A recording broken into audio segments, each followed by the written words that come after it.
camping at Savanake Forest near Marlborough in Wiltshire. They've been given temporary sanctuary by the Earl of Cardigan, who owns the land.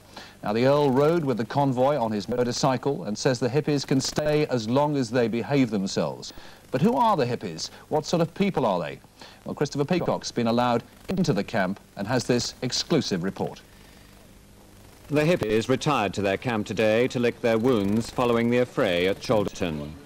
Some of them waited for news of friends who were due to appear in court at Salisbury. No, how am I acting illegally? Every one of my vehicles are legal. My insurance and everything stuck in the windows of every vehicle like we own. No, what you were doing that was illegal, they would say, is going to a pop festival that had been banned by the High Court. My goodness gracious me. High Court? What's the court? I don't want to die for Stonehenge, and that's the closest that we'd ever got, me and my children, to dying. And I saw too much bloodshed. If you're going out into the forest, you would carry an axe, you might carry a saw. They've produced all that stuff for the TV cameras and held them up and said, this is what we found in the peace convoys, or the so-called peace convoys vehicles. Knives, axes. These people need axes, they need saws, they need knives. They're going to spread their bread and butter. More than 100 hippies have been regrouping on land owned by the Earl of Cardigan in Savanake Forest near Marlborough. Meanwhile, a police helicopter buzzed overhead, keeping an eye on them. The hippies say they intend to get to Stonehenge, whatever the cost. How can anyone own Stonehenge? It's built by the people for the people. We don't want violence. Nobody does. Nobody wants violence. No. But you can't let it scare you away from doing things. We're prepared to have another go, because I want to be there for the solstice. When you say you're prepared to have another go, how far, what lengths are you prepared to go I'm to? prepared to go to prison. Many of the so-called hippies had travelled from Molesworth in Cambridgeshire, where they manned peace barricades at the cruise missile base.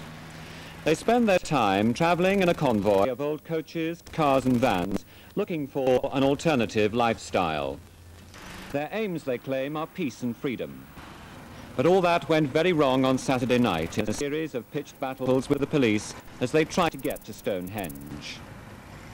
At Chalderton today, police supervised a convoy of breakdown operators who were towing away vehicles caught up in Saturday's battle.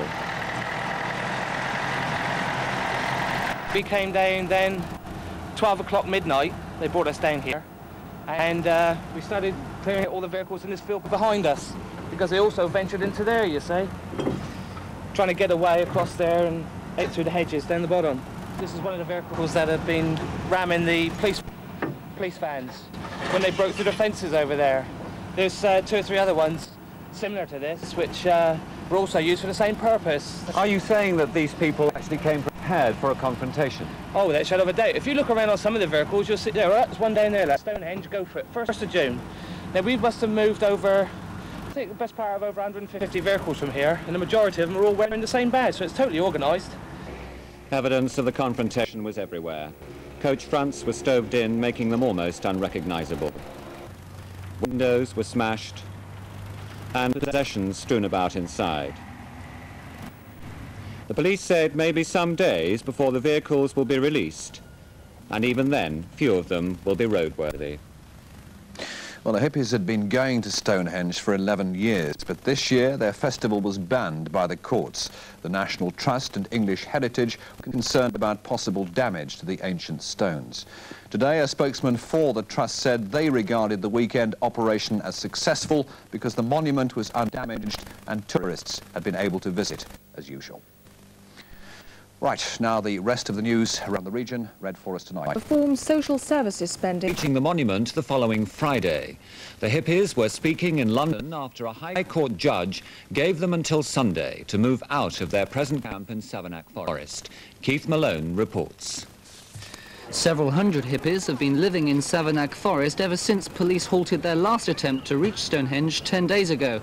Today, in a 35-minute private hearing in London, Mr. Justice Saville granted the Forestry Commission an order to evict them, but he directed that the order should not be enforced until next Sunday, so the hippies could get their many vehicles repaired after the recent clashes with police. But the hippies' promise to try once again to reach Stonehenge has led to fears of yet more trouble. Last time, hundreds of police in full riot gear blocked their path to the monument at Chalderton, 7 miles away. That led to full-scale running battles between police and hippies, with more than 500 arrests. Meanwhile, a private detective from Salisbury, Mr. Les Vaughan, says he'll be suing a Sunday newspaper which accused him of trying to sell guns. His allegations are absurd. Apart from the claims of gun running, the paper also described Mr. Vaughan as a neo-Nazi and said he'd organised private security patrol to evict hippies from land around Stonehenge. 21,000 mile over the hill, there's another community of people who take a very different view of how things should be done. This is not a wanton act of vandalism, just an alternative way of inspecting the underside of a car devised by the sort of people who developed the phrase alternative society. The convoy people and their buses burst into the public consciousness 12 days ago when the police staged an unprecedented show of force to deny them access to Stonehenge.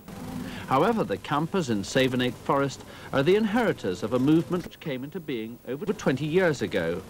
It was in the early 60s that people started talking about opting out of conventional society and conventional ideas. This was the birth of the alternative society, and Sid Rawle, convoy spokesman, has been a prominent alternative person from the first. We're the experiments. We're not the blueprint and the pattern, we're the experiments. We are people trying to find for themselves some hope in a situation where there isn't any hope in any other direction. We do not reject in total dismantle the industrialized society. If you look at our vehicles, they're 20-odd years old. We could keep them on the road for another 20 years. That is the sort of conserving and conservation that we talk about. That is a part of the experiment we're doing. Some of the experiments we've done over the last 20 years is in common every day. I and a group of very small group of friends of mine in Camden Town, actually in Kentish Town, a few years ago, 14 years ago or something like that, set up the first Whole Food shop. Today, everybody and their grandmother shops at the Whole Food shops. All the signs are that the convoy people will not get their wish to go to Stonehenge. Yet there is about the camp a sort of unforeseen optimism which can ignore even the most unpromising omens. You shall change the weather, baby. Now change